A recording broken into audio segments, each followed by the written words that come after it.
حافظ القرآن يا جماعة ده ليه عنده ميعاد مميز يوم القيامة، ميعاد مميز يوم القيامة. وده اللي حافظ يعني ميعاده المميز غير اقرأ وارتقي ورتل، لا في ميعاد تاني، أهم ميعاد في حياتك. أهم ميعاد في حياتك إيه؟ أهم ميعاد في حياتك، أهم ميعاد في حياتك هو هتقابل مين وأنت طالع من القبر.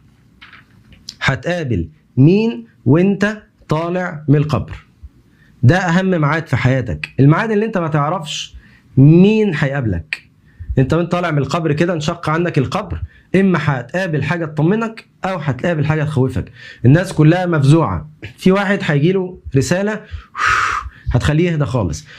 في واحد أول ما يطلع من القبر هيقابل رجل يقول له من أنت؟ يقول أنا صاحبك القرآن، أنا صاحبك القرآن الذي أسهرت ليلك. كنت قاعد تحفظ، تقعد تسهر تحفظ، تقعد تسهر تراجع، تقعد تسهر تقوم الليل عشان تثبت الورد، تقعد تسهر بتقرا، تقعد تسهر على كتب التفسير عشان تفهم، تقعد تسهر تسمع تجويد وتذاكر تجويد. أنا صاحبك القرآن الذي أسهرت ليلك وأظمأت هواجرك. كمان كنت بتصحى صايم، كنت بتصوم النهار عشان ربنا يبارك لك. وإن لكل